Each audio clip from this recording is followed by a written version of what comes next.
អង្គុយចុះ Le Président, veuillez vous asseoir.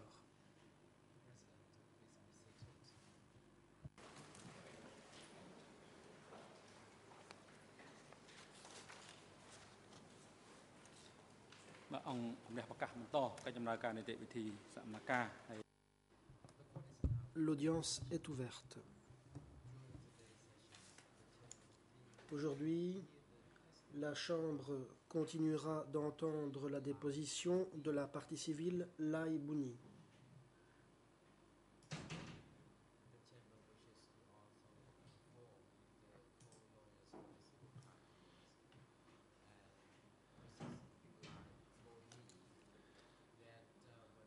Madame Lai Bouni,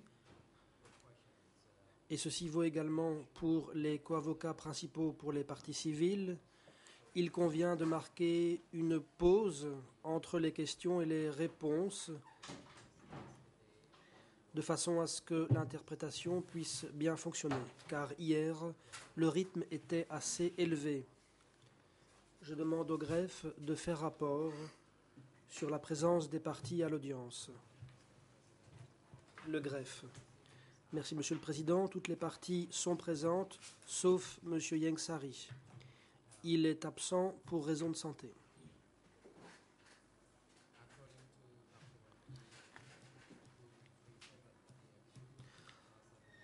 En application du document E237, l'accusé a renoncé à son droit d'être présent pour la déposition de 7 parties civiles et pour celle du témoin de réserve TCW 362. Maître Arthur Verken est absent car il est pris par des obligations personnelles. Le témoin TCW 362 est prêt. Il est dans la salle d'attente.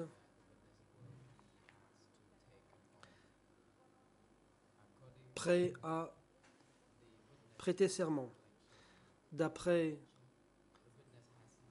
le témoin, à sa connaissance, il n'a aucune relation de parenté avec l'une quelconque des parties à la procédure. Ce témoin sera assisté par l'avocat Lim Bonheng. Le Président. Merci. La parole va être donnée aux avocats des parties civiles.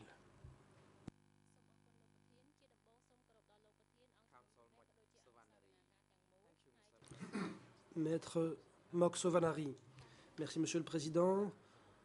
Bonjour et bonjour à vous, Madame la partie civile. Hier, nous parlions de votre évacuation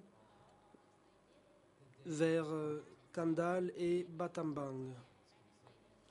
J'aimerais poursuivre sur cela aujourd'hui. À quel moment exactement avez-vous été transféré depuis Kandal?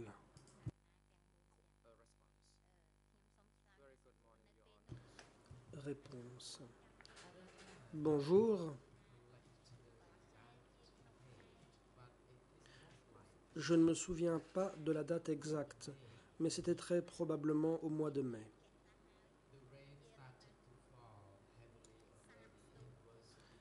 La pluie avait déjà commencé à tomber. C'était la saison du travail agricole et je repiquais du riz quand on m'a dit de préparer mes affaires parce que j'allais être transféré vers Battambang.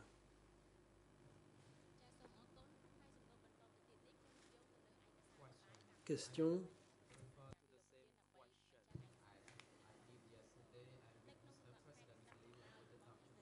Je demande au Président l'autorisation de faire afficher à l'écran le document portant les ERN suivants.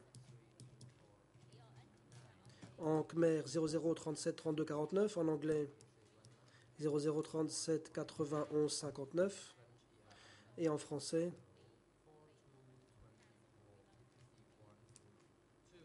0042, 24, 51 et 52. Il s'agit du même document qu'hier.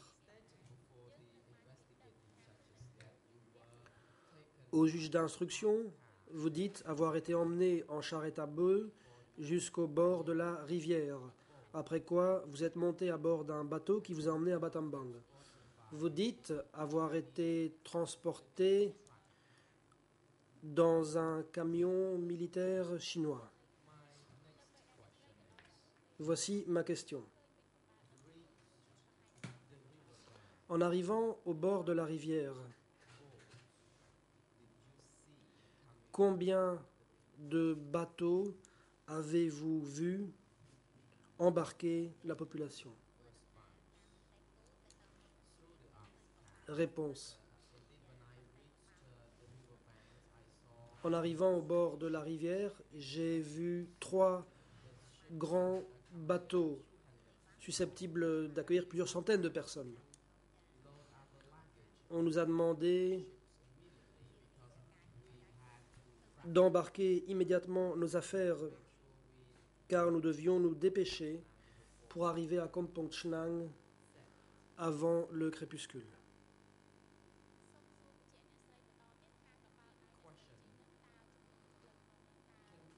Question.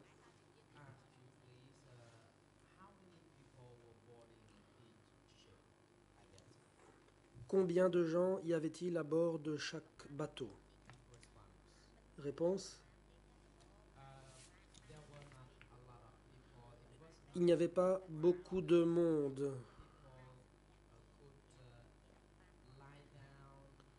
Les gens pouvaient s'allonger s'ils le voulaient.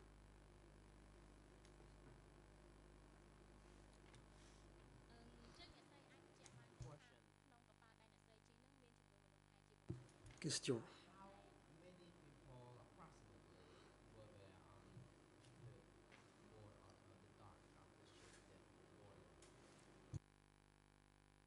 Combien de gens y avait-il environ dans le bateau où vous avez embarqué? Réponse. Moins de 100 personnes.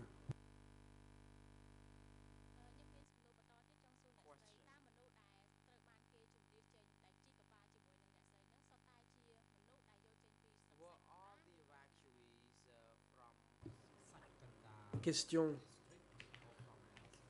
Les évacués venaient-ils tous de Ksakandal, de ce district-là, ou bien aussi d'ailleurs? Réponse. Tous les évacués venaient du district de Ksakandal, mais de communes et de villages différents.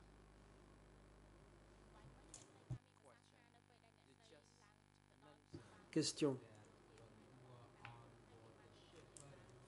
Vous avez dit qu'à bord du bateau, vous avez vu des soldats Khmer rouges qui étaient armés.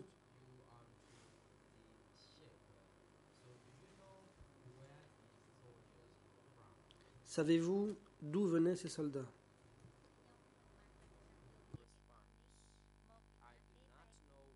Réponse. Je ne sais pas d'où étaient ces soldats, mais je savais qu'ils venaient des zones.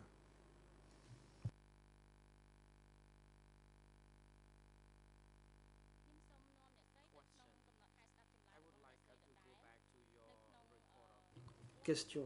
Je vous renvoie au procès verbal de votre audition, en Khmer ERN 0037 32 50, en anglais 0037 91 60 et en français 0042 24 52.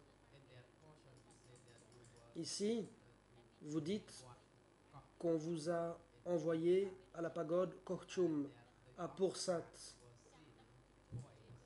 et que vous avez vu une charrette à bœufs employée pour transporter des gens et les emmener ailleurs. Ma question est la suivante. Qui a préparé ces charrettes à bœufs pour accueillir la population? Réponse. Je ne sais pas qui a pris toutes ces dispositions, mais j'ai posé quelques questions aux villageois et j'ai ainsi appris que ces charrettes à bœufs provenaient de différentes coopératives des secteurs 22 et 23 par exemple. Je leur ai demandé d'où venaient ces charrettes à bœufs. Certains me répondaient qu'ils venaient de Kanding et on nous a demandé où nous voulions aller, si nous voulions aller à Kanding ou non, et moi j'ai dit que je n'en savais rien.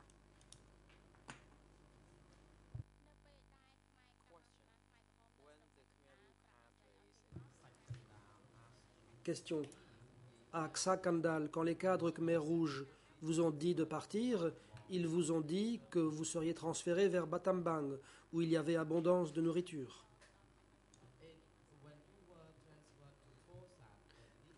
Quand vous avez été transféré vers Pursat, est-ce que les Khmer rouges ont tenu parole et vous ont transféré jusqu'à Batambang comme promis? Réponse. Ils n'ont pas tenu parole.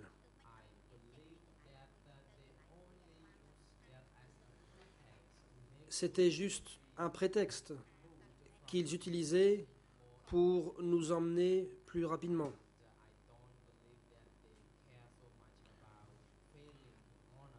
Je ne pense pas qu'il leur importait beaucoup de tenir parole.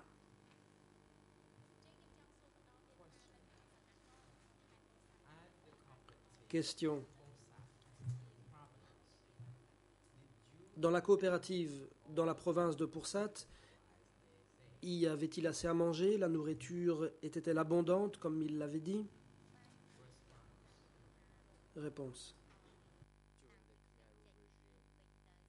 Sous le régime des Khmer rouges, à compter du début, quand j'ai quitté Phnom Penh,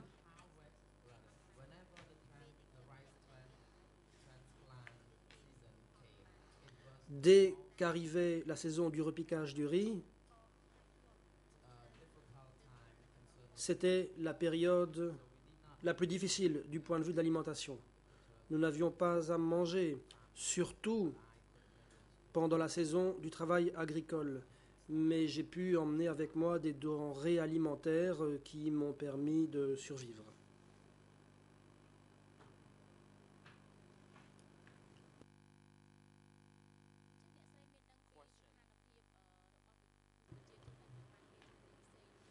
Question.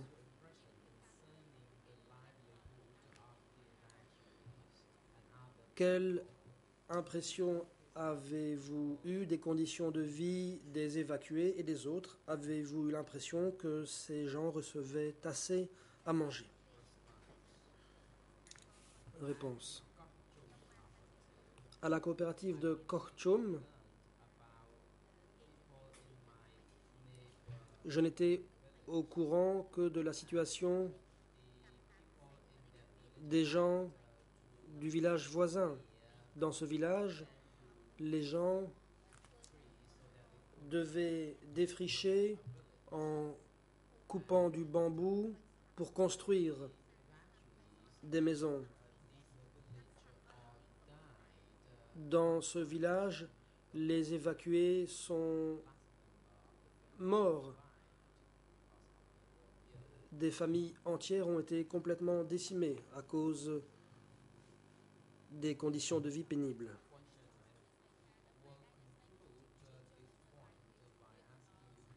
Question. Une dernière question sur ce point. Quand les évacués ont été transférés vers leur destination, comment ont-ils été traités?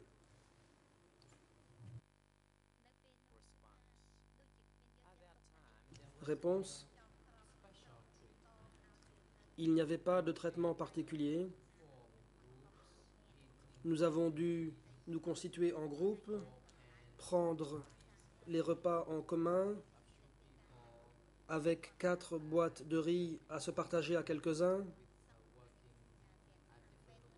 Les gens se voyaient confier différentes tâches à différents endroits. Quand quelqu'un tombait malade, il ne recevait aucun médicament et la nourriture elle-même manquait.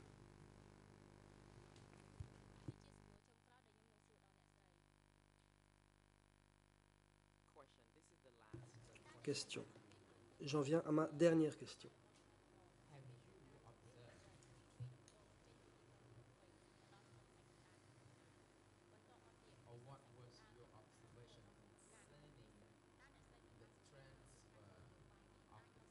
S'agissant du transfert de la population de Phnom Penh vers le district de Bakan à Pursat, est-ce que vous pensez qu'une telle politique était bienveillante envers les évacués?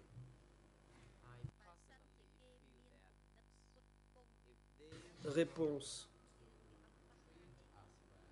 Personnellement,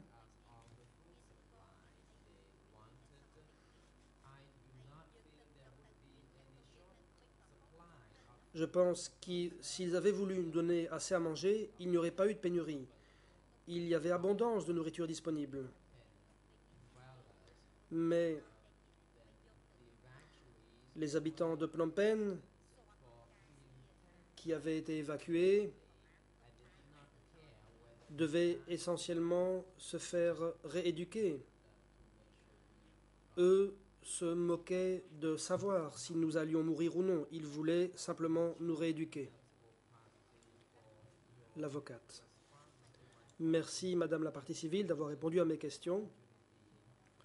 Je remercie également la Chambre de m'avoir permis d'interroger cette partie civile. J'aimerais céder la parole à ma consoeur, Maître Elisabeth Simoneau-Faure. Le président, Maître Simoneau-Faure, je vous en prie. Bonjour Monsieur le Président, bonjour Mesdames et Messieurs les juges, bonjour à tous et bonjour à vous Madame, à qui je vais poser maintenant quelques questions. Je vais revenir un petit peu d'abord sur le premier transfert, le premier déplacement de personnes dont vous avez été l'objet à partir de Phnom Penh. Vous nous avez expliqué donc votre trajet. Combien de temps, en gros, avec les arrêts à plusieurs endroits, combien de temps a duré ce premier voyage ?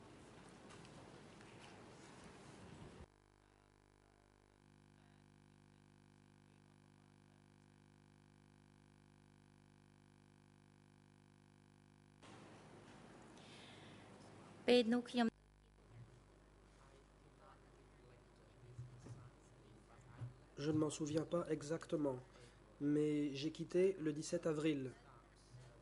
Après quelques arrêts, nous sommes arrivés à Ksakandal.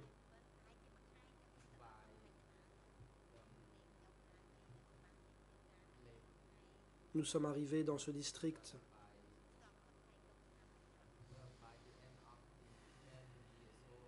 vers la fin du Nouvel An Khmer. Ça a donc pris environ un mois pour faire ce voyage. Je vous remercie. Vous avez décrit un peu ce qui se passait sur la route, notamment pour votre famille. Parmi les gens qui marchaient, qu'arrivait-il à ceux qui ne pouvaient pas continuer le chemin ?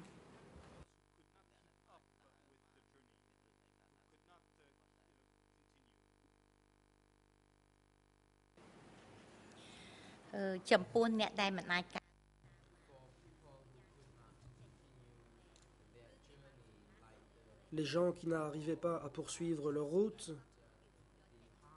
comme par exemple ceux qui venaient de quitter l'hôpital, ces gens-là se faisaient pousser, allongés sur un lit d'hôpital, ou encore ils étaient transportés dans des hamacs ou des brancards. Ceux qui étaient gravement malades étaient également transportés de cette manière. C'était au bord de la route ?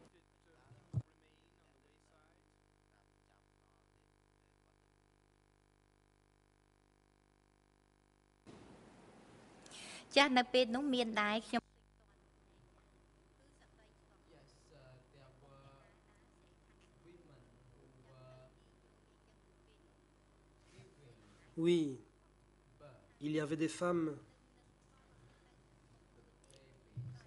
qui ont accouché.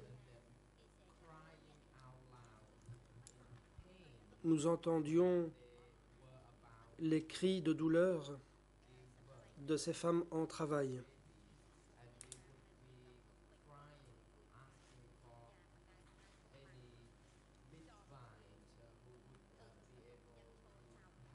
Et nous tentions de trouver une sage-femme.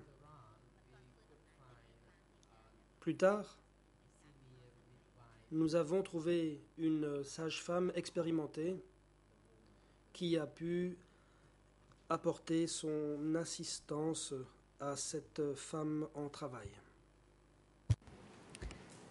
Je vais venir maintenant au lieu où vous vous êtes arrêté quelques mois, qui s'appelle An Cheng Le. Pardon pour ma prononciation. Vous avez expliqué que dans ce lieu, il y avait des réunions auxquelles vous alliez. Est-ce que pendant ces réunions, on vous a donné des informations sur ce qui se passait dans le pays, sur la politique nationale ?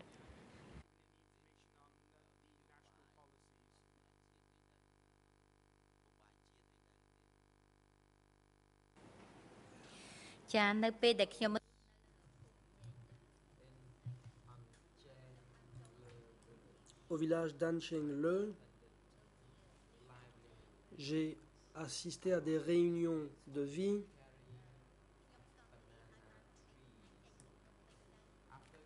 J'ai aussi transporté des bananiers.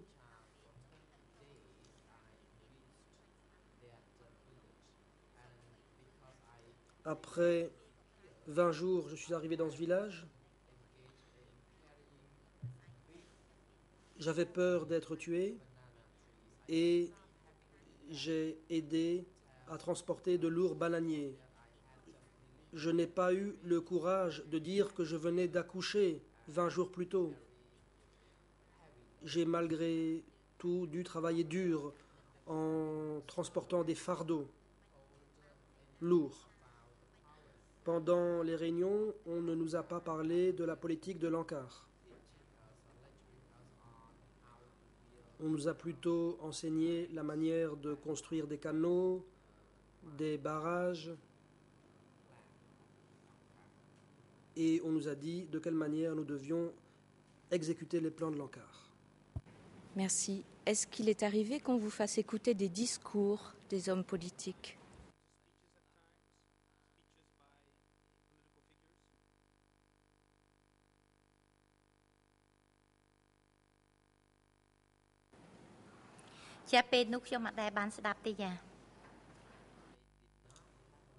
Réponse. Je n'ai entendu aucun discours à l'époque. Merci. Vous avez plusieurs fois évoqué hier et devant le juge d'instruction aussi le fait qu'on vous surnommait le peuple du 17 avril ou le peuple nouveau. Et vous avez parlé aussi du peuple de base. Est-ce que vous pouvez nous dire quelles étaient les différences entre ces deux catégories de population dans la vie quotidienne, dans le traitement habituel, dans le travail, etc.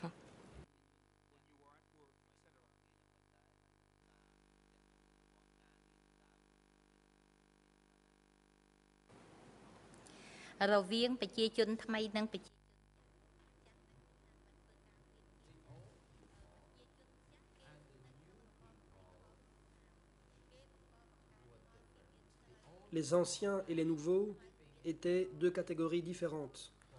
Les anciens vivaient depuis longtemps au sein de la communauté, ils avaient leurs propres effets personnels, leurs propres biens, ils avaient leurs propres ustensiles ménagers. Quant au 17 avril, c'était les nouveaux, c'était les évacués. Ankar leur a dit qu'ils quitteraient les villes pour 3 jours.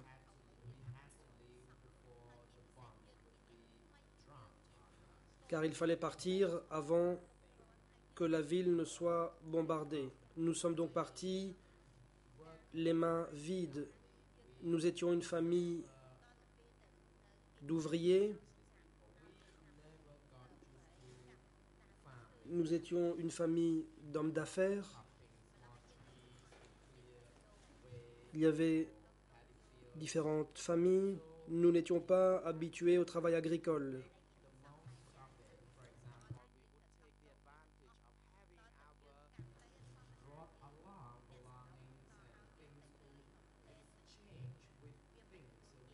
Ceux qui avaient emporté des objets les échangeaient contre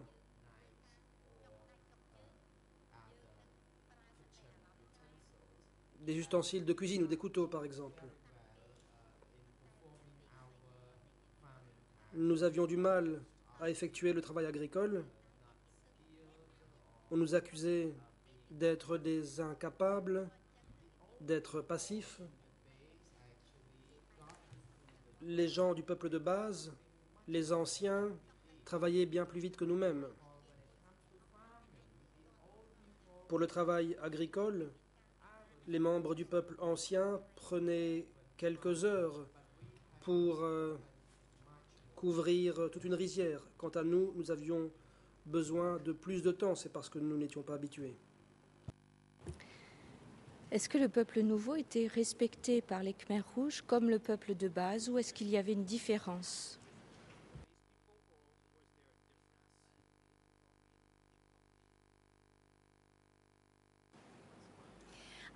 អត់បានគោរពដូចប្រជាជនចាស់ទេ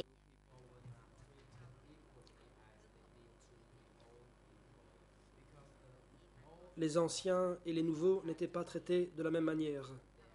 Les anciens s'étaient déjà construits.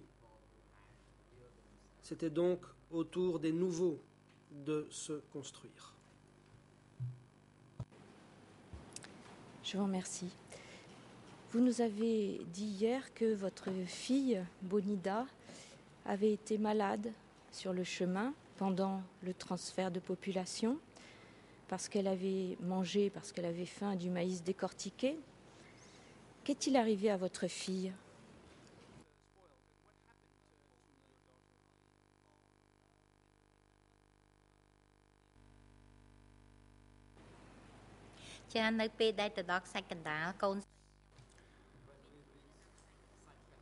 Lorsque nous sommes arrivés à Ksak Kandal,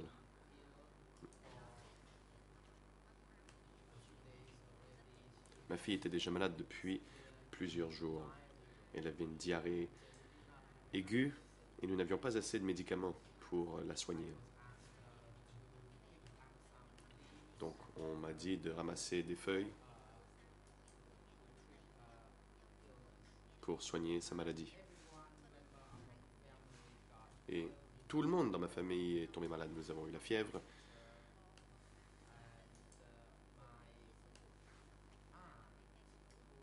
Ma tante, qui habitait dans la commune de Viesu et qui est venue nous rendre visite, eh bien, lorsqu'elle nous a vus dans cet état, elle voulait prendre ma fille pour l'emmener vivre avec elle, de sorte à ce qu'elle puisse recevoir des soins.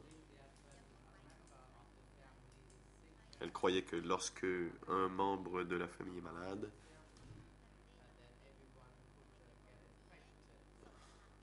elle peut infecter tout le reste de la famille. J'étais donc d'accord, et je l'ai laissé partir. J'étais certaine que quelques jours plus tard, on allait bien ou plutôt j'étais certaine que l'on allait s'occuper bien de ma fille, mais j'ai appris qu'en fait elle était morte quand elle était partie là-bas.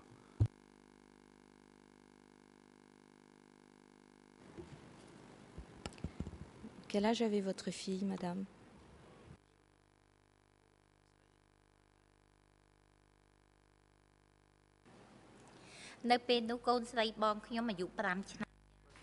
Réponse. Elle avait 5 ans. Elle est née à la fin de l'année 71.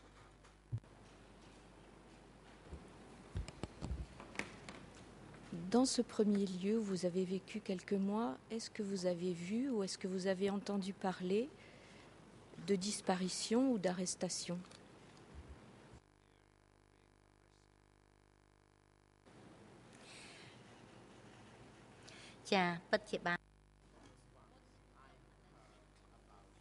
J'en ai entendu parler.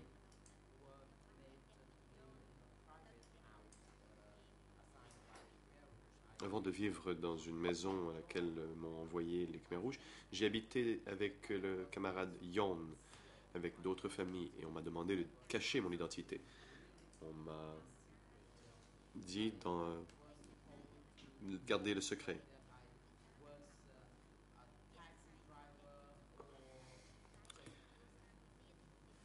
On m'a suggéré de dire aux gens que notre famille était chauffeur de taxi ou vendeur de nourriture.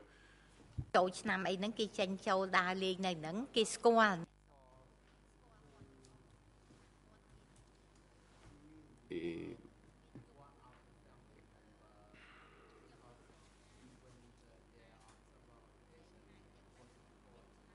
Et une personne,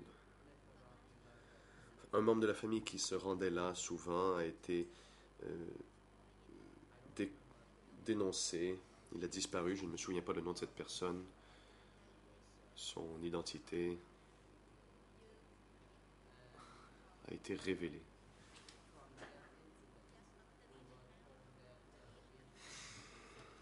Après cet incident, on nous a donc dit de faire attention. Si par exemple un homme de la famille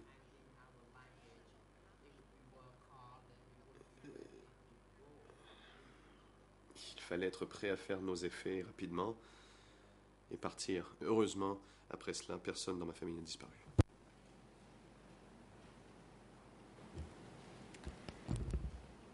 Est-ce que quand quelqu'un disparaissait, on vous donnait ensuite des explications sur cette disparition?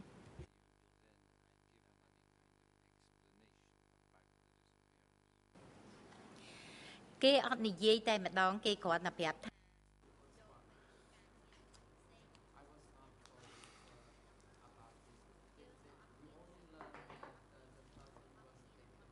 Tout ce que nous avons su, c'est que quelqu'un est envoyé travailler ailleurs. Mais nous n'avions pas la force, nous n'osions pas demander que ce qu'il advenait de quelqu'un qui avait disparu. Je vous remercie. Ensuite, vous avez été à nouveau déplacé. On vous a indiqué que vous iriez à Battambang et vous êtes allé finalement à Pursat. Quel était l'état physique des personnes du 17 avril lorsqu'ils ont été déplacés une seconde fois?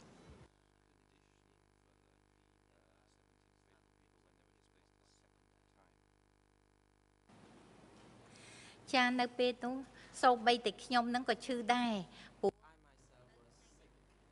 J'étais malade aussi. Et quelques jours avant l'évacuation,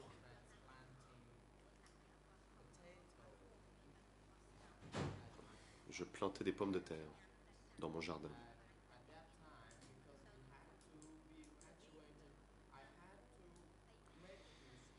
Et comme nous avons dû être évacués, j'ai dû utiliser les pommes de terre que nous avions plantées pour les manger sur le chemin.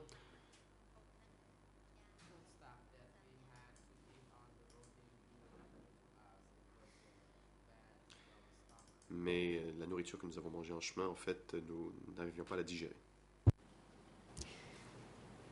Mais en général, les gens qui ont été déplacés avec vous, tous les gens, est-ce qu'ils étaient en bonne forme physique ou pas?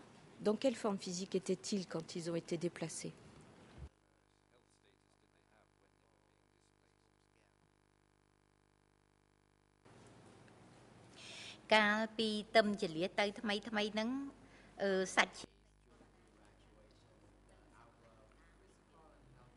Au début, pendant l'évacuation, nous étions en forme physique normale.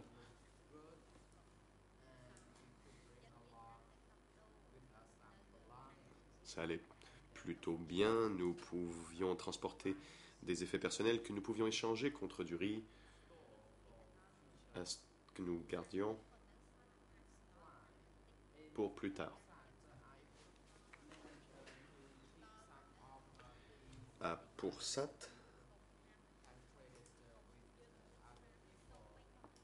j'ai pu garder un peu de ce riz que nous pouvions échanger avec d'autres personnes. Donc, nous avions l'air normal. Mais, au fil du temps, nous avons commencé à manquer de nourriture.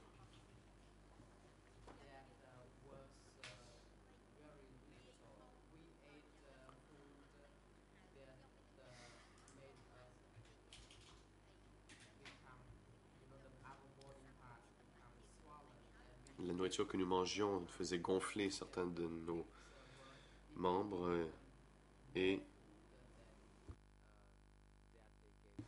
on a remarqué que d'ailleurs on donnait souvent plus de nourriture, ou parfois plus de nourriture aux porcs qu'aux humains.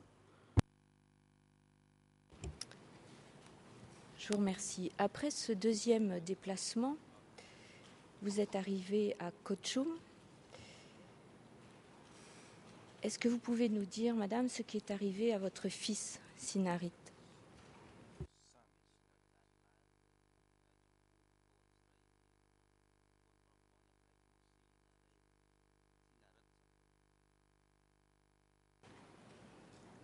ពេលនោះខ្ញុំទៅដល់សហ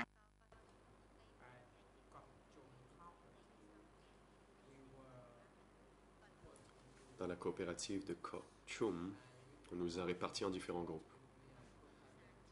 Et je pouvais échanger certains des effets personnels que j'avais apportés avec moi avec des bâtons, enfin pour des bâtons pour que l'on puisse se faire un abri.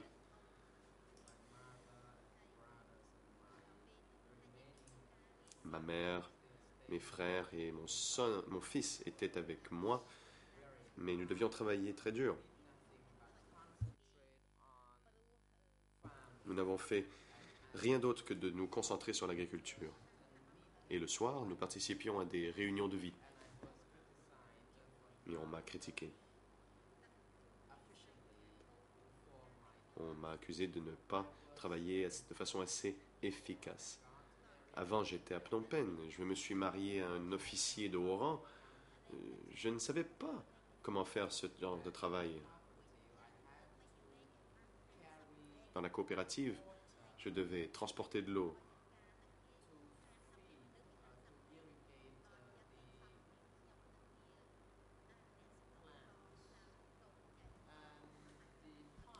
Pour l'irrigation. Et les temps où j'allais récupérer l'eau étaient loin de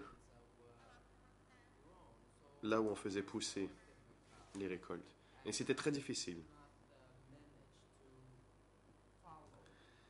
Et je n'arrivais pas à m'acquitter de mes tâches de travail manuel, et pour cela, on m'a vivement critiqué. Madame, je sais que c'est un peu difficile de répondre précisément à certaines de mes questions. Ma question était, qu'est-il arrivé à votre fils, Sinarit?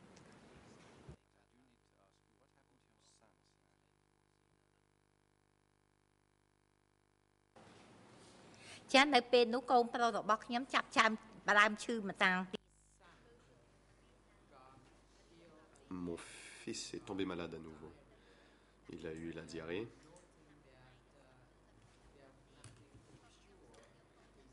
Et rien ne pouvait le soigner. Quand j'ai constaté cela, j'ai demandé à ce qu'il soit envoyé à l'hôpital de Koh Lien, et il est mort là-bas. Je suis rentré à la coopérative et seul mon mari et moi avons survécu.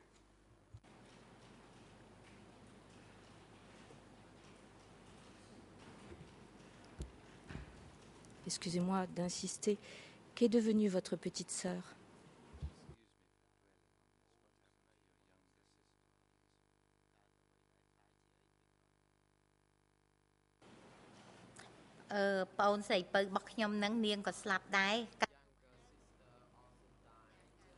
Ma sœur est morte elle aussi.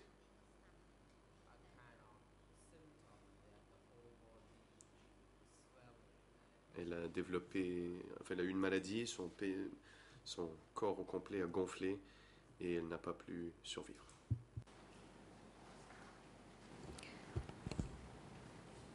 Lorsque vous étiez dans ce deuxième lieu, est-ce qu'il y avait une surveillance qui est exercée sur vous?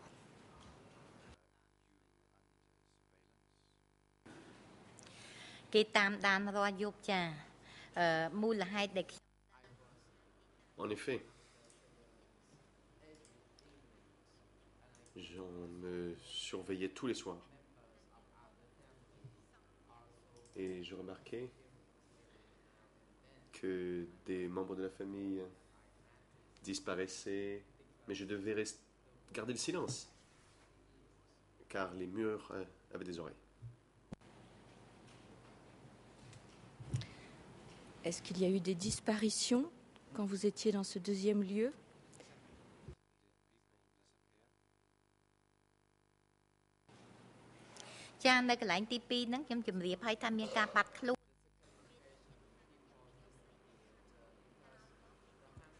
Au deuxième endroit, des gens ont disparu car le mari de ma voisine a été emmené et aussi un groupe de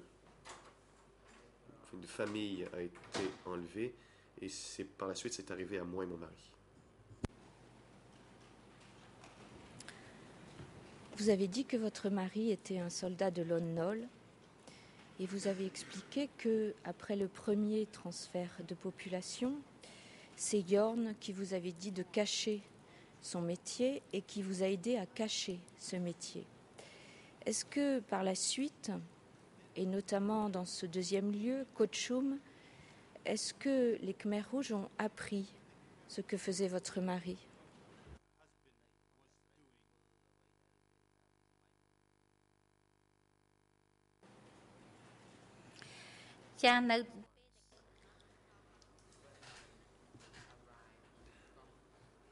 Quand je suis arrivé à la coopérative de Kokchum,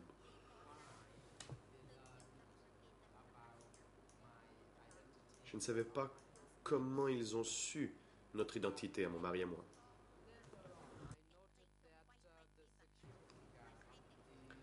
J'ai remarqué par la suite que les gardes de sécurité du centre de sécurité sont allés voir mon mari, lui ont donné des coups de pied à répétition. Ils m'ont demandé où as-tu caché ton pistolet?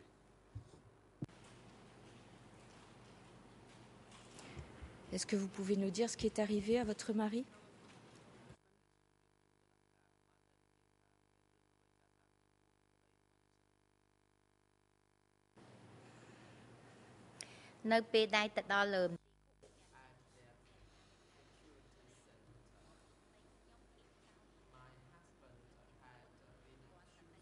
À ce centre de sécurité, on a accusé mon mari. Moi, j'étais son épouse. Tout ce que j'ai su, c'est qu'il avait été emprisonné au centre de détention, où il était dans le noir total. Et nous avons été séparés jusqu'au jour de son exécution.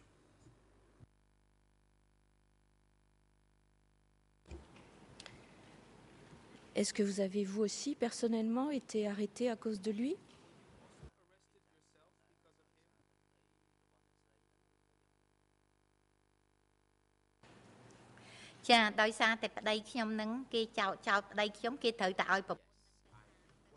Oui.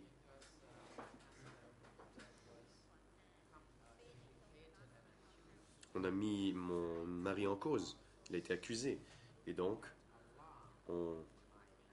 on m'a fait venir avec lui. Mais l'on ne m'a pas interrogé comme mon mari. Je n'étais que son épouse.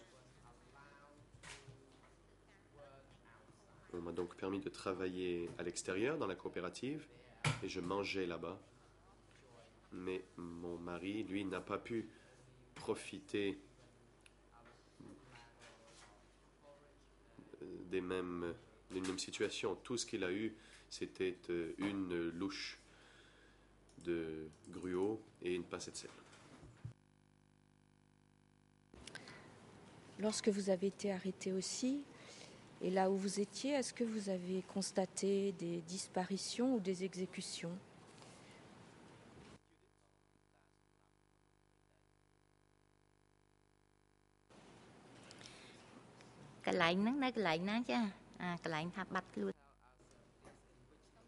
Pouvez me dire où les disparitions se sont produites? Pouvez-vous répéter, je vous prie? Vous avez dit que votre mari avait été arrêté et exécuté, et vous-même, vous avez été arrêtée et conduite dans un centre. Est-ce que dans ce centre, vous avez constaté des exécutions?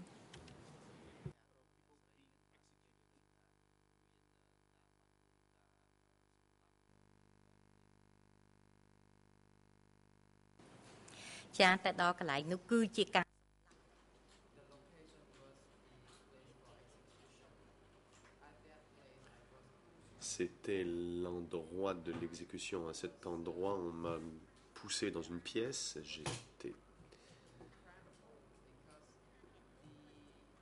terrifié. Les bols qui servaient à donner du riz, en fait, il y avait des excréments dedans. La puanteur était horrible et j'ai dû rester dans la prison. J'ai dû mettre mon nez près d'un petit trou pour pouvoir respirer un peu d'air.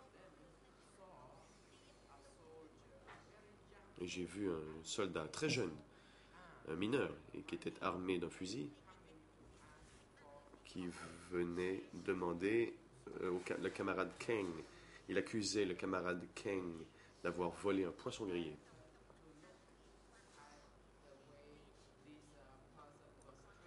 Et je devais voir comment cette personne a été traitée. J'ai vu que le jeune homme, le jeune soldat, a ouvert le ventre de cette personne. Ses organes en ressortaient. Il a été aussi empalé par une baïonnette. Et je ne pouvais pas pleurer car j'avais peur que l'on me tue de la même façon.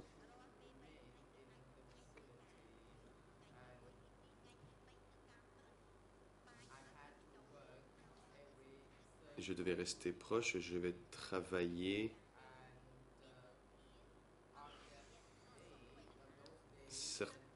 certains jours par semaine. Ces jours-là, les soldats venaient demander différents groupes de personnes qui sont envoyés dans des zones. Je ne savais pas quelle zone c'était. Mais on m'a dit que dans ces zones, il y avait beaucoup de nourriture. Il y avait aussi des fruits, comme des oranges. Nous pensions déjà qu'à Poursat, il y avait beaucoup de riz et d'oranges. Et quand j'ai vu qu'ils envoyaient des gens dans les zones, j'ai demandé à pouvoir être envoyé dans une zone car j'espérais que l'on me donne assez de nourriture. Mais on ne m'a pas permis de partir. Et encore heureux d'ailleurs. Sinon, on aurait pu m'exécuter.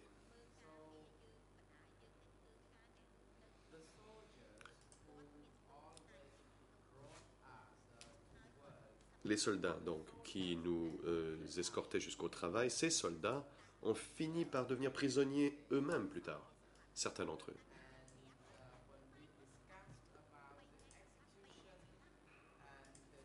Et lorsque nous avons parlé des exécutions et aux gardes devenus prisonniers, des tueries ont commencé en 1975. En 1977, environ 100 000 personnes avaient déjà été exécutées.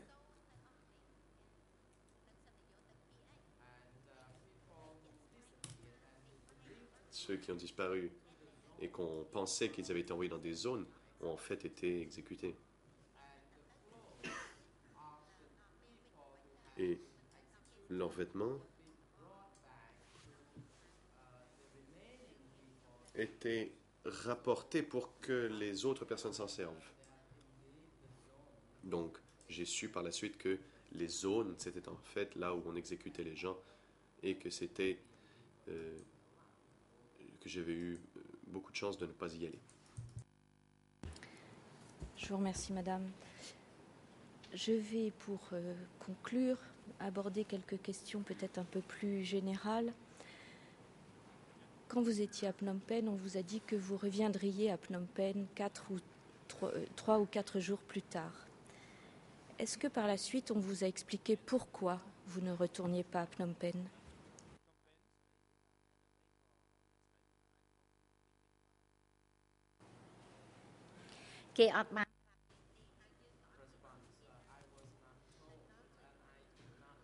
On ne m'a pas dit.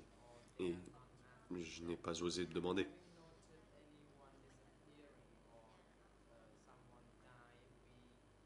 Lorsqu'on a remarqué que quelqu'un disparaissait ou était exécuté, personne n'avait le courage de poser des questions à ce sujet. On ne faisait que travailler.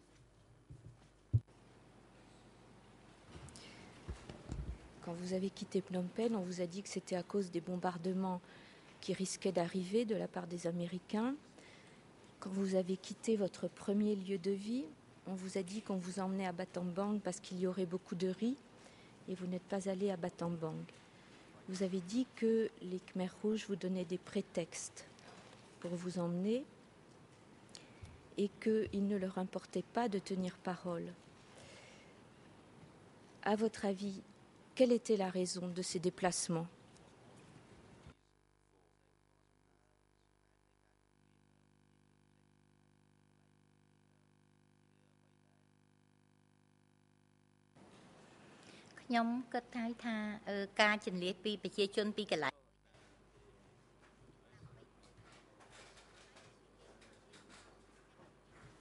Selon moi, on déplaçait les gens d'un endroit à l'autre pour les forger.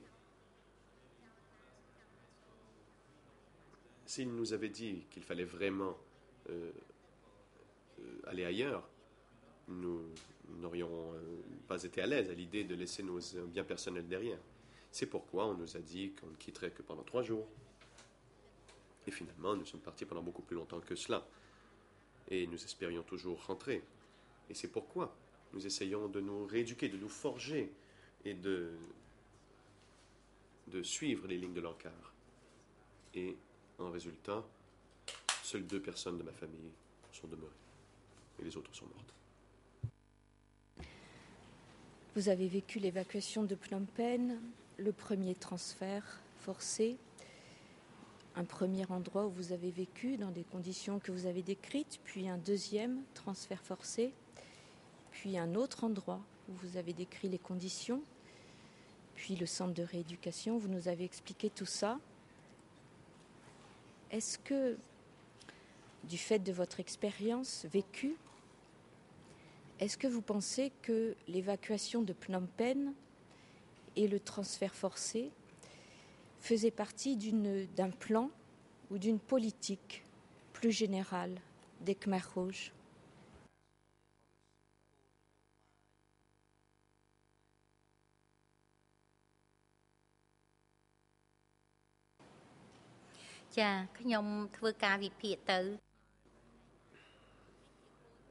J'ai fait ma propre analyse et j'en ai tiré la conclusion que c'était une politique des Khmers rouges et qu'ils n'accordaient aucune valeur à la vie humaine. Pour ce qui était de leur ligne et leur encart, tant et aussi longtemps que leur encart progressait, ils n'avaient que faire de la vie des gens. Ils avaient plein de riz et de médicaments, mais nous ne les ont pas donnés au peuple.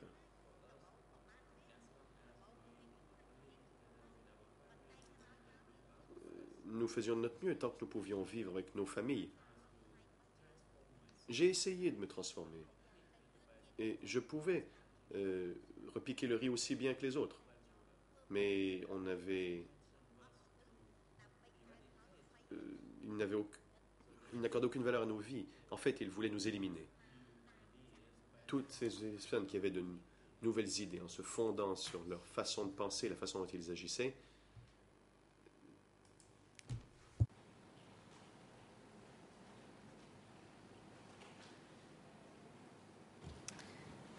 Je vous remercie, madame. Je n'ai plus de questions. Et je vous remercie d'une façon générale d'avoir fait cette déposition assez difficile qui apporte évidemment beaucoup d'éléments dans ce dossier. Merci beaucoup. Merci, Monsieur le Président.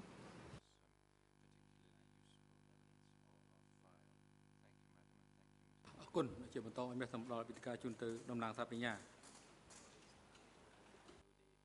Le président. La parole est maintenant à l'accusation. Vous avez la parole.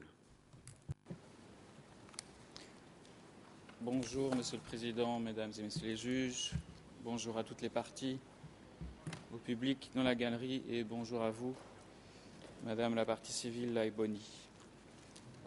Nous allons vous poser des questions de suivi, pas très nombreuses, mais je pense que nous irons jusqu'à la pause de la matinée, Monsieur le Président. Je voudrais simplement préciser certaines choses avec vous en repartant du 17 avril 1975. Simplement, aux fins de clarification, est-ce que vous pourriez donner le nom de votre premier mari? Je crois que vous n'avez pas donné le nom. Donc celui qui était officier supérieur, qui a travaillé avec l'ONOL et qui plus tard a été exécuté à Pursat.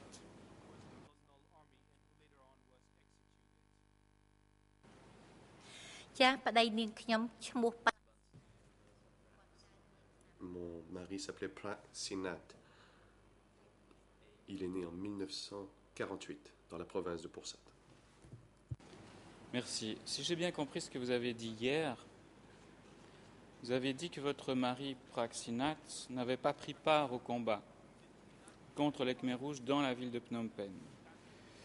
Est-ce que, au-delà de cela, est-ce que vous avez vu ou entendu le 17 avril 1975 que des combats avaient lieu dans Phnom Penh?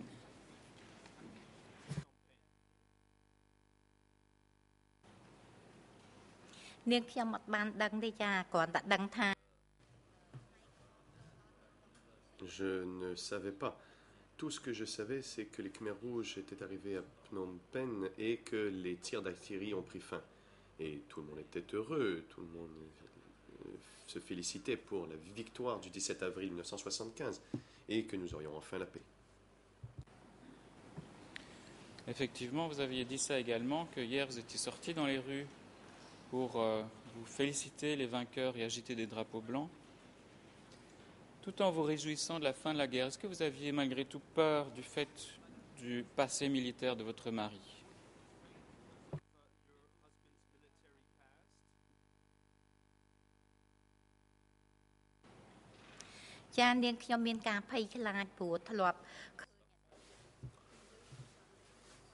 J'avais peur.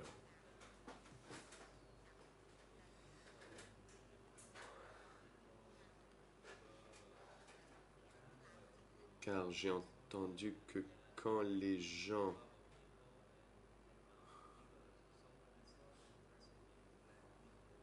se rassemblaient, qu'on prenait leur foi, et donc quand j'ai vu ces gens habillés en noir, j'ai eu peur. Merci. Alors, vous avez dit donc la foule, la population s'était massée dans les rues, applaudissait, chantait, acclamait les Khmers rouges. Je voudrais savoir, du point de vue alors des Khmers rouges, quelle était la réaction des Khmers rouges par rapport à cet accueil de la foule? Est-ce qu'ils ont célébré leur victoire avec la population ou bien ils étaient plus réservés, avaient une autre attitude que cela?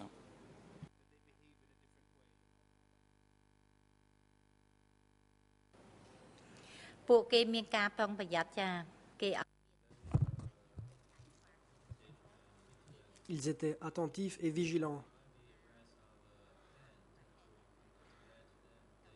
Nous avons levé les bras pour les féliciter et eux ont levé le bras à leur tour. Ils étaient attentifs et vigilants.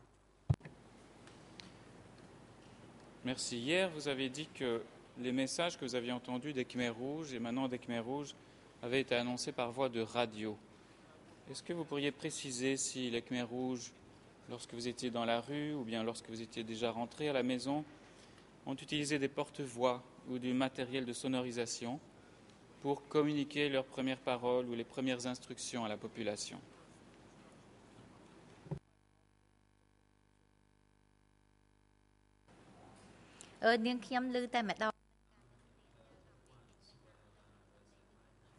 Je ne l'ai entendu qu'une fois à la maison, en chemin, je n'ai pas entendu d'annonce.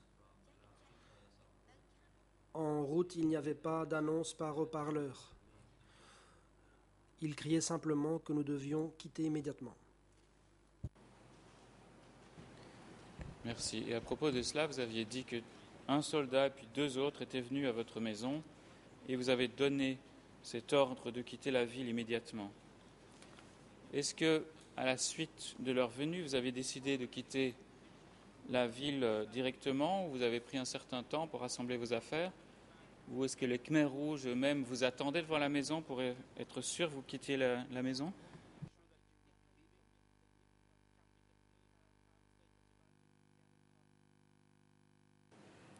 នៅពេលនោះនាងខ្ញុំបានរៀបចំអី J'avais déjà préparé mes affaires. À cause des tirs d'artillerie des jours précédents, le matin, nous n'avons fait que cuire du riz. Nous devions juste préparer de quoi manger. Quand les soldats sont arrivés chez nous, ils étaient agités. Mon mari et les membres de ma famille ont décidé de partir. Dans le cas contraire, nous avions peur de nous faire tirer dessus. Merci. Alors, ces soldats qui vous ont dit de partir, est-ce qu'ils vous ont dit que vous partiez pour 3 ou pour 7 jours? Je crois qu'hier, vous avez mentionné les deux.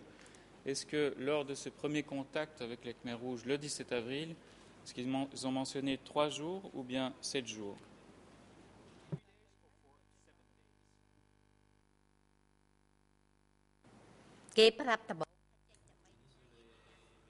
Initialement, ils nous ont dit que nous ne partirions que 3 jours ou pour 7 jours au maximum et que nous ne devions pas emporter grand-chose avec nous.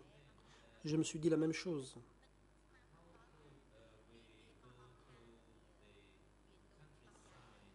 Je me suis demandé comment nous pourrions aller à la campagne sans avoir assez d'affaires avec nous.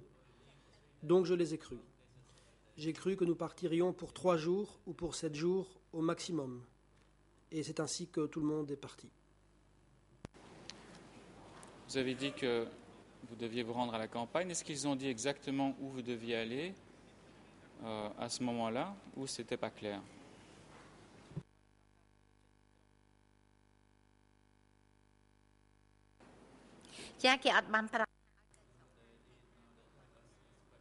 Ils n'ont pas dit exactement où nous devions aller. Ils ont dit que nous devions quitter Phnom Penh. Une fois arrivés sur le boulevard Monivong, près de la faculté royale de droit, il y avait énormément de monde. Mais au carrefour de Kba Knol, il y avait différentes routes qui partaient dans différentes directions. Et donc, un peu à la fois, il y a eu moins de monde sur la route. Mais ils ne nous ont pas dit exactement dans quelle direction nous devions nous engager. Est-ce que lorsqu'ils sont venus à la maison, donc ces 3 soldats Khmers rouges, est-ce qu'ils vous ont dit s'il y avait des moyens de transport qui seraient mis à la disposition des habitants pour faciliter l'évacuation?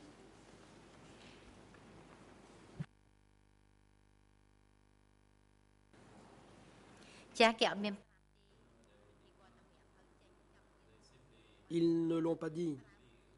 Ils nous ont juste dit de partir en utilisant les moyens de transport que nous avions, quels qu'ils soient. Ils vous ont dit d'emporter peu d'affaires. Est-ce qu'ils vous ont dit d'emporter quand même suffisamment de vivres, de médicaments, de matériel de couchage pour un voyage de 3 à 7 jours?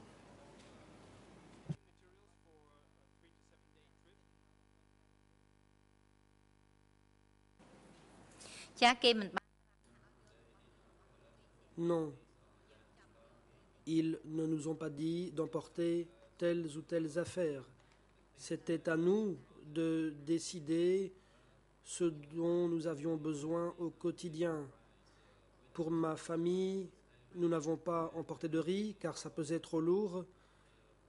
nous n'avons emporté que de l'argent, des riels, car nous pensions que nous pourrions utiliser cet argent en cours de route. Mais bien entendu, les Khmers rouges ne vous avaient pas dit, au moment où vous partiez, que cela ne servait à rien d'emporter de l'argent. C'est ça que j'ai compris hier.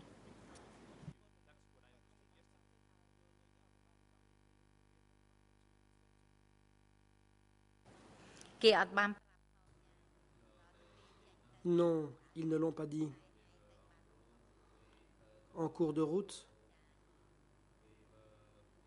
nous avons entendu cela et nous avons été désespérés d'apprendre que l'argent n'était plus en usage. Merci. Vous avez parlé du prétexte des bombardements américains. Je vais revenir sur ce point. Lorsque les soldats Khmers rouges sont venus dans votre maison, ou lorsque vous avez vu d'autres soldats Khmers rouges le long de la route, dans Phnom Penh et plus tard, est-ce qu'ils ont avancé d'autres motifs que les bombardements américains pour justifier l'évacuation et convaincre la population de quitter Phnom Penh rapidement et sans difficulté?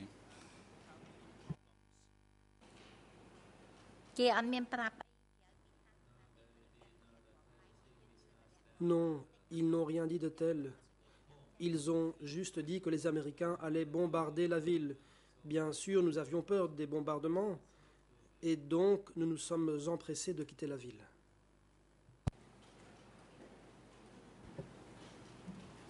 Merci. Vous avez déjà dit que les Khmers rouges qui étaient venus chez vous étaient armés, que vous aviez été effrayés. Est-ce que leur attitude était menaçante à votre égard?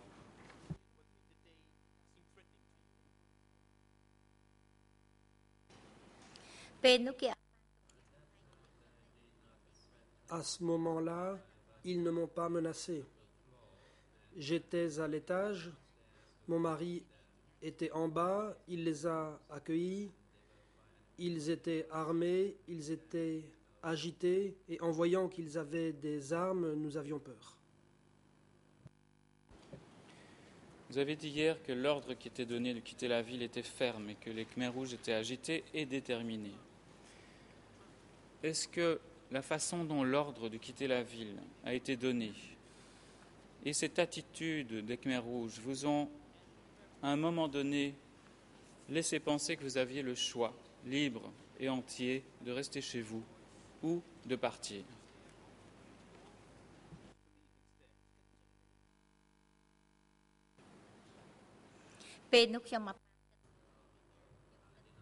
Non, je n'ai pas pensé cela. Nous devions partir car nous étions terrifiés par les bombardements américains. Nous avions déjà vu les dégâts provoqués par des tirs et donc nous devions quitter. Est-ce que vous avez vu sur la route, en quittant Phnom Penh, dans les différents quartiers que vous avez traversés, ou est-ce que vous auriez entendu que certaines personnes ont malgré tout essayé de discuter les ordres des Khmers rouges d'évacuer la ville?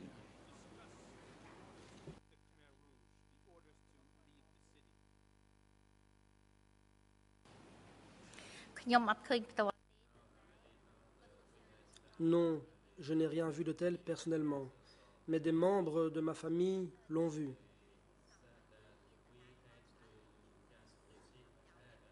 Ils disaient que nous devions aller de l'avant et que si nous revenions en arrière, nous nous ferions tuer. Moi, j'ai entendu des bruits de tirs.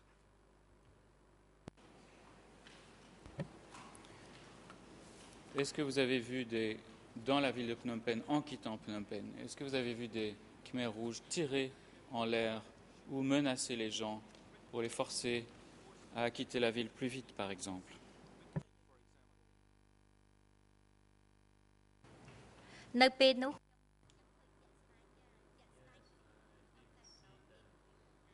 Oui, j'ai vu cela. J'ai été menacé en cours de route.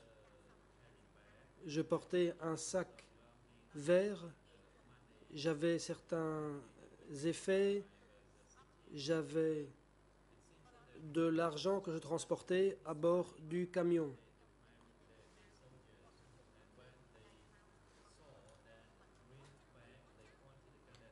En voyant ce sac vert, les Khmers rouges ont pointé leurs armes vers moi et ont dit de jeter ce sac. J'étais terrorisé. J'ai donc placé mes affaires dans une écharpe et je m'en suis débarrassé. Dans le cas contraire, ils m'auraient tiré dessus. Ils m'ont réellement menacé à ce moment-là pour que je me débarrasse de ce sac. Je voudrais une clarification par rapport à ce que vous avez dit hier concernant les soldats de Lon Nol qui étaient en uniforme, je crois. Vous avez dit que vous aviez vu certaines choses et que d'autres, vous avez dit que les soldats de Lon Nol avaient été arrêtés en ayant les mains attachées dans le dos. Pourriez-vous préciser ce que vous ou votre mari avez vu et ce que d'autres personnes vous ont dit à ce propos-là?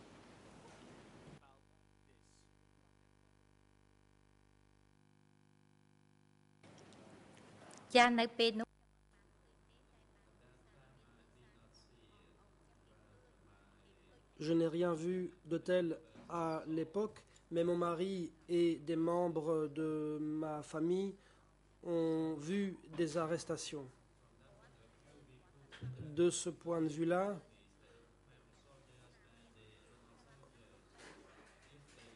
on pouvait savoir que les Khmers rouges et les soldats de Lon Nol étaient ennemis.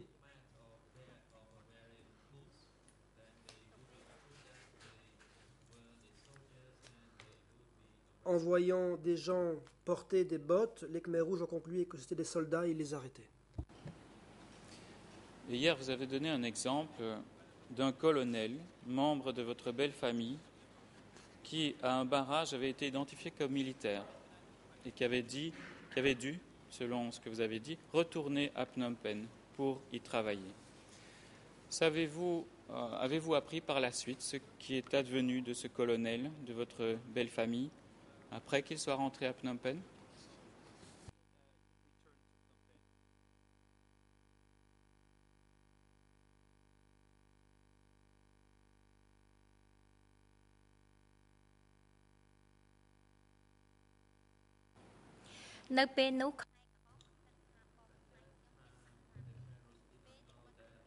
À ce moment-là, les Khmers rouges ne savaient pas que ce membre de ma belle famille était colonel. Il a quitté Phnom Penh et est allé à Prey Eng. Il a été annoncé par haut-parleur que les anciens officiers militaires devaient rentrer à Phnom Penh pour reprendre leur travail. Bien sûr, en tant qu'être humain, chacun est ambitieux.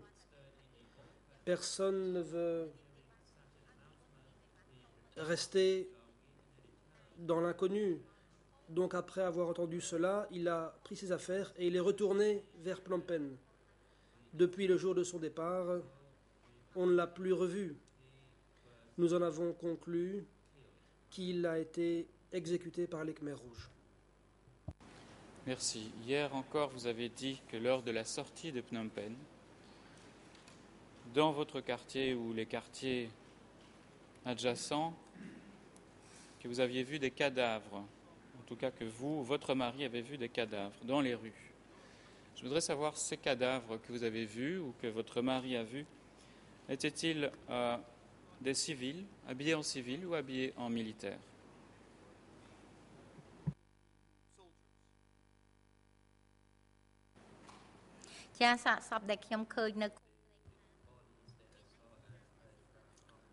Dans la commune de Preg Pral, les cadavres que j'ai vus portaient des vêtements civils. J'ai vu de jeunes enfants, des cadavres de jeunes enfants dans des hamacs.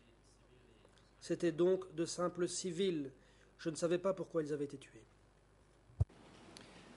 Est-ce que vous avez vu d'autres cadavres avant d'arriver à la commune de Preg Pra, dans la ville de Phnom Penh elle-même?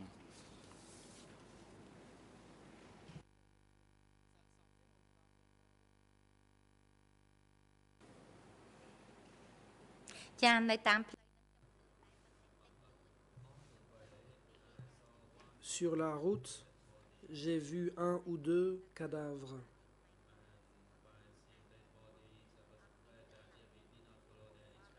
J'ai donc eu peur. Je me suis dit que si nous ne suivions pas leurs instructions, les Khmers rouges nous tueraient. Et au spectacle de ces cadavres, nous avons été terrifiés. Et donc, c'est un ou deux cadavres que vous avez vus. Est-ce que c'était des soldats en uniforme ou bien des personnes civiles, habillées en civil?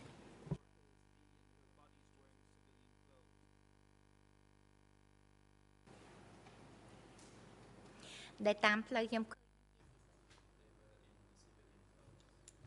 Ils portaient des vêtements civils.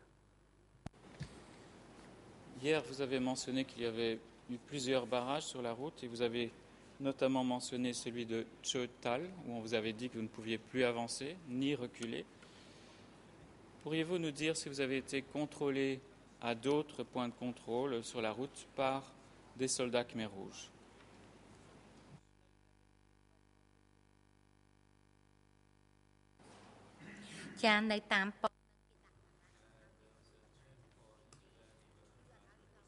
À ces postes de contrôle,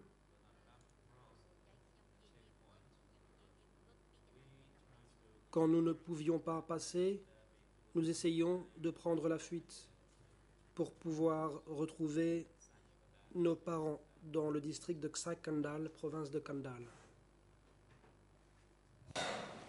Aux différents postes de contrôle, est-ce que vous avez vu les Khmer rouges confisquer des biens aux différents évacués?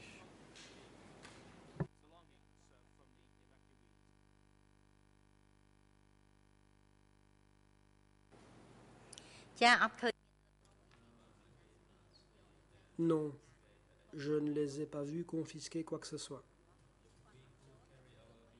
Nous pouvions transporter nos affaires, sauf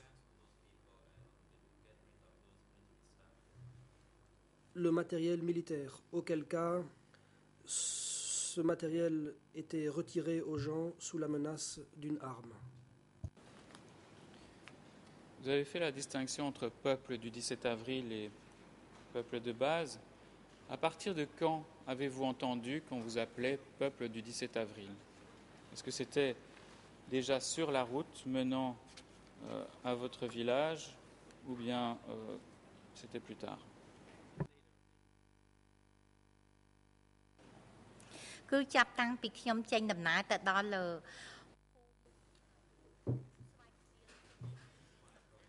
Depuis mon arrivée au village de Svaitropil, j'y suis resté 2 semaines. J'ai pris contact avec les riverains. Ils ont dit qu'eux étaient des gens du peuple de base, tandis que nous n'étions que des 17 avril évacués de Phnom Penh. Merci. J'en viens alors à votre départ de Ksak Kandal. Lorsque le chef du village vous a dit de préparer vos affaires pour partir vers ce qu'il disait être Battambang. Lorsque ce chef de village qui s'appelait Pat vous a dit de préparer vos affaires, est-ce que c'était un ordre ou est-ce que vous pouviez discuter cette mesure qui avait été décidée?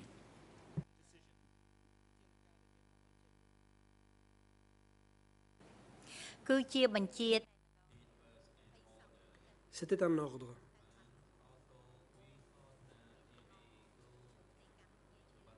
Nous pensions que si nous allions à Battambang, ce serait mieux, parce qu'au Cambodge, tout le monde savait que la province de Battambang était riche. Cela ne nous est même pas venu à l'idée de protester contre la décision de nous emmener à Battambang. Lors de l'évacuation de Phnom Penh, on vous avait dit que vous partiez pour 3-7 jours. Et finalement, cela faisait déjà à peu près 1 an que vous étiez à Ksak Kandal et vous n'avez pas été autorisé à rentrer chez vous. Est-ce qu'au moment où le chef du village vous a dit que vous alliez à Battambang, est-ce que vous avez eu quelques doutes, malgré tout, sur la véracité de ce qui vous était dit?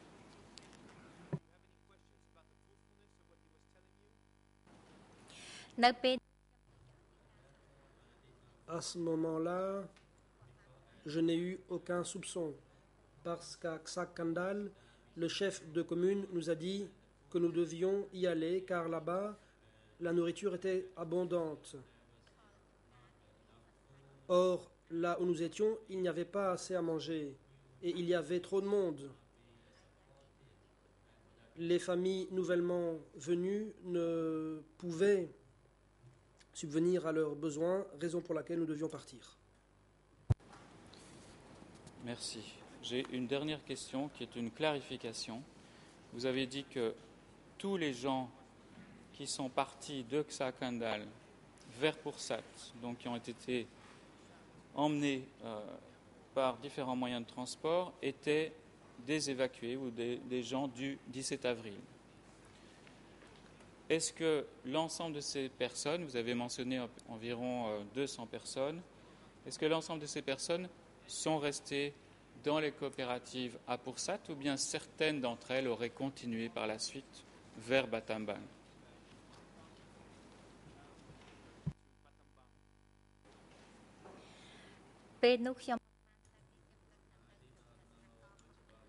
Je ne savais pas grand-chose là-dessus. Tout ce que je savais, c'était qu'arrivé à la coopérative de Promtium, nous sommes restés là. C'est tout ce que je savais. Merci. Et dernière question. En arrivant à la coopérative de Kochum, est-ce que sur place, vous avez été interrogé au sujet de votre parcours, au sujet de votre passé? Est-ce que vous avez dû rédiger une biographie?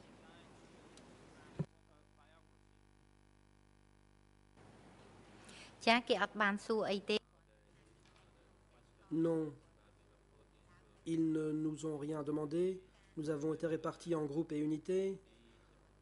On nous a demandé ce que nous faisions à Phnom Penh, dans quel domaine nous travaillions, mais on ne nous a pas demandé de rédiger une biographie.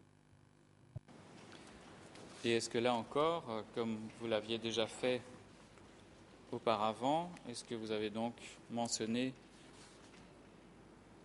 que votre mari était chauffeur de taxi?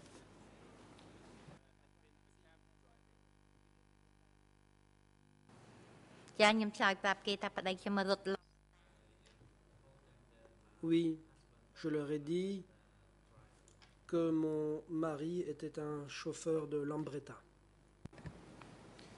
Merci beaucoup, Madame la partie civile, d'avoir répondu à mes questions. Je crois que mon collègue a quelques questions également à vous poser avant la pause de la matinée. Merci encore.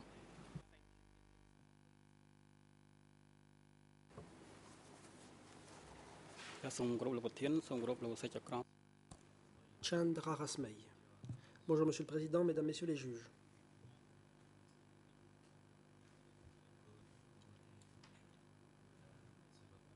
Bonjour Madame la partie civile. Je n'ai que quelques questions supplémentaires à vous poser.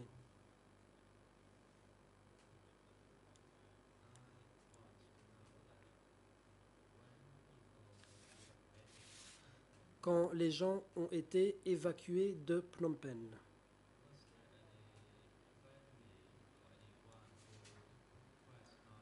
est-ce que des gens ou des familles ont demandé de rester à Phnom Penh?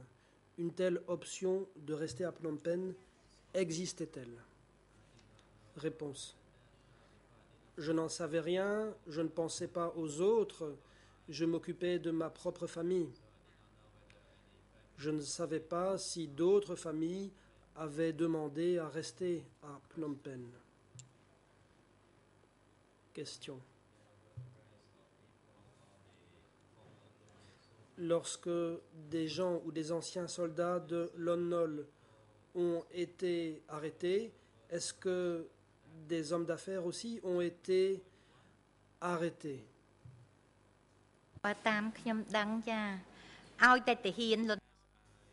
Réponse. À ma connaissance, tous les soldats de Lon Nol seraient arrêtés si on les soupçonnait d'être des soldats de Lon Nol.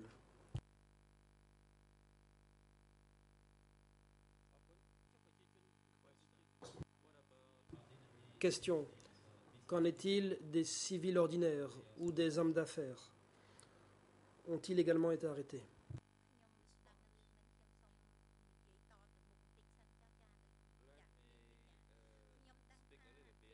Réponse.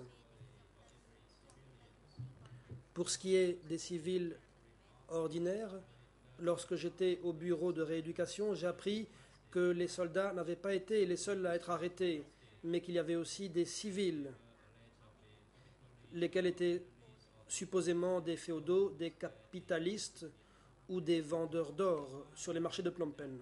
Donc quand j'étais à ce bureau, j'ai appris que toutes sortes de gens avaient été arrêtés. សូមអរគុណសំណួរទៀតសូមសួរ Question. Avant le début de l'évacuation de Phnom Penh, est-ce qu'une annonce a été diffusée à la radio? Est-ce que le plan d'évacuation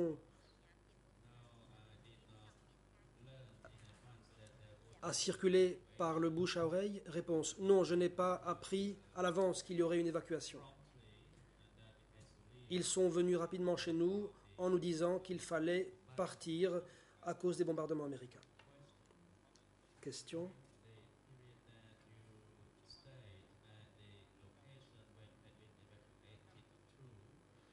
Après avoir été évacué, en arrivant à votre destination, il y a eu des réunions de critique et d'autocritique, d'après ce que vous avez dit. À quoi servaient ces réunions et qui les dirigeait? Réponse. Les réunions de critique et d'autocritique étaient dirigées par le chef de groupe et le chef de groupe adjoint. Le but, c'était de critiquer les membres du groupe qui avaient commis des erreurs. Les membres du peuple de base pouvaient contester les critiques, mais pour nous, les 17 avril, nous gardions le silence, nous essayons juste de nous remodeler et d'éviter de commettre d'autres erreurs. ឲ្យជួបការលំបាកបញ្ហាសុខភាពដូចជា Question. Quand vous et d'autres personnes qui deviez servir l'encart et que vous tombiez malade, comment étiez-vous traité une fois que vous étiez tombé malade? Réponse. Eh bien, si nous étions malades, si c'était évident que l'on vomissait ou que l'on avait la diarrhée, on nous permettait de nous reposer.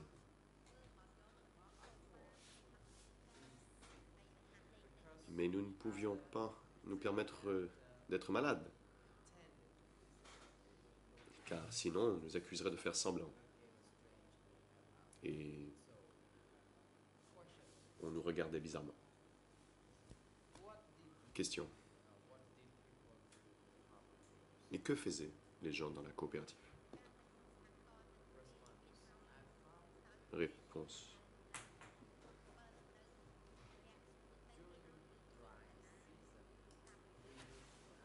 Eh bien, dans la coopérative, pendant la saison sèche, on nous demandait de creuser des canaux et de recueillir de l'eau pour irriguer le paddy. Pendant la saison des récoltes, on nous demandait de repiquer le riz, d'ériger des diguettes, etc. Question.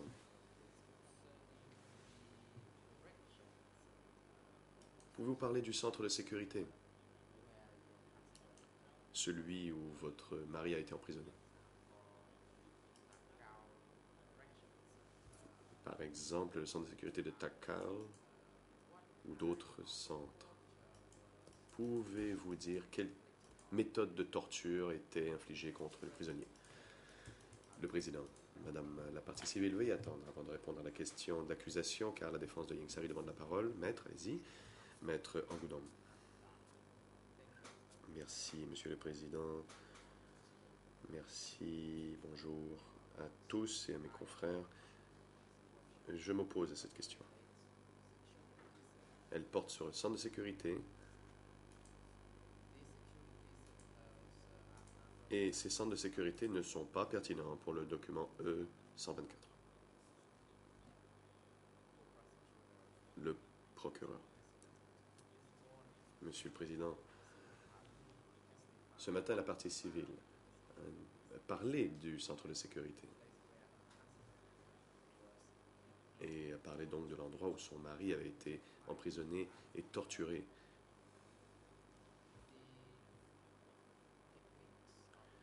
Je voulais lui demander quelles étaient les méthodes de torture. Et je voulais en savoir plus sur la façon dont on a traité son mari au centre de détention. Et je souhaite qu'elle réponde à ma question. Le Président. L'objection est fondée. La Chambre retient l'objection de la défense. Monsieur le procureur, vous ne pouvez poser des questions sur des sujets qui s'écartent des limites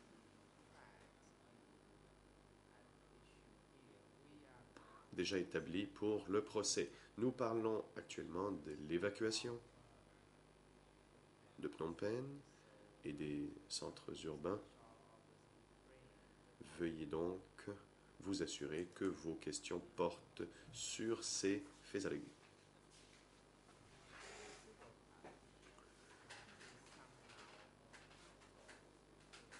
La partie civile a le droit de faire une déclaration exprimant les souffrances qu'elle a subies dans le cadre du dossier 002/01. Et après la déclaration de la partie civile, le cas échéant, les parties pourront faire des observations. Veuillez donc, je vous prie, ne pas vous attarder sur cette question. Le procureur, comme nous manquons de temps, j'aimerais simplement vous poser quelques questions finales. Vous avez parlé des difficultés que vous avez vécues pendant l'évacuation. Veuillez, je vous prie, décrire ces difficultés.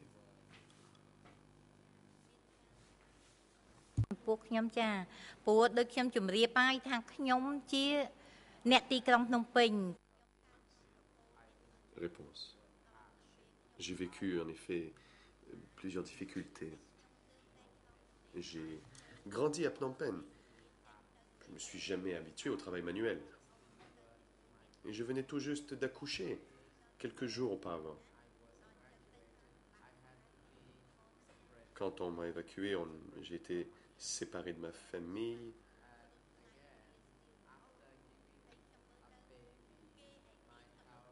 Et après avoir accouché, je n'étais pas en bonne santé. Je pouvais voir que d'autres personnes devaient accoucher sur le chemin.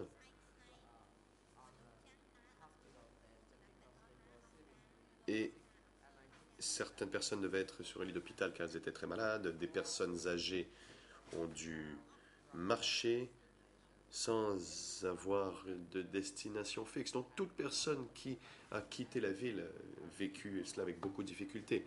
Et dans les bases aussi, les gens ont vécu des difficultés. L'accusation. Merci, Madame la partie civile. Merci, Monsieur le Président. Je n'ai plus d'autres questions et je vous remercie de m'avoir accordé la parole. Le Président, merci. Et merci à la partie civile.